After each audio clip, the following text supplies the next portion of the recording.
Hi everyone, this is George Morero. If I understood well, we should record uh, our critique or this video on YouTube and upload it to the platform of Liberty. I will be pausing this video on occasions because at times I speak, the way I speak, I pause a lot. So I want to pause that to save time and make sure the video is done in under 8 to 10 minutes. The chapter I chose is a bookish religion. Um, this is the one I like the most out of the whole book. All of them were great.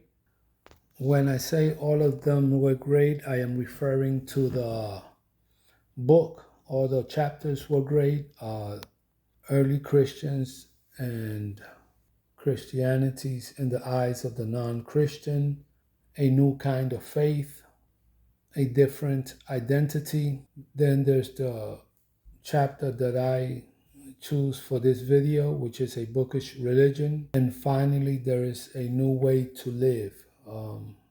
The whole book is great. And my critique, the paper I wrote, and the conclusion I put that is a book that I want to read again with more time and patience because the book in generally, I think is a great book.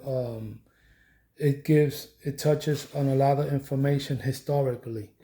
So in general, I like the book. I recommend the book and I want to read it again and take my time to really absorb everything in it because when you're reading fast, you can miss things. Anyway, the chapter, like I said, I chose is chapter 4, a bookish religion. Why? Uh, it touches on just an overall sort of a summary. Um, the chapter points out how Christians were a religion that read, a religion that wrote, um, and it speaks about the writings of the Gospels, the letters that the Apostle Paul wrote, and how Christianity is spread in part because of the writings. Hurtado points this out. You know, Christians were different than the Greco-Romans, the pagan people, because Christians devoted themselves to the written text. I mentioned in my paper that even Paul, in the letter he writes to Timothy, in the second epistle to Timothy, Paul, after saying that his life is about to end, he's about to die, he fought the good fight. Verses later, I believe it's 2 Timothy 4:13, you see Paul saying, "Don't forget to bring me the books." So my understanding of that verse is that Paul wants to continue reading and writing to the better end. I want to focus on the chapter, so I don't want to take too much time in anything else. But I know of a scholar, a historian in Puerto Rico that in his deathbed was still debating the historical political topics that he normally did speak about and write about, even in his deathbed. So when I read Paul in 2 Corinthians, it reminds me of this person that I know. Strength of this chapter, bookish religion, Hurtado shows that Christians were effective, were countercultural in that while religions in the time were more focused on rituals, Christians were focused on reading, on writing, and on spreading the message through the text. Another important point in Hurtado's chapter of the bookish religion is that um, I believe and understand he proves that God reveals himself through the written text. Um, the word or written word, I should say. So I think he makes that uh, um, proves that point. How God reveals Himself through the written word theologically. Theology we have today is the theology we receive through the word, and Hurtado makes that point to us, where Christian um, share that theology through that written text. I think something also that Hurtado does is he communicates well in all his book and in the whole book, but he explains well from a historical perspective. I think that people that are scholars can read and understand, but also people that are not too versed or too deep in theology can understand. And I think that's just an overall, not only in the chapter Bookish Religion, chapter 4, but in the whole book itself.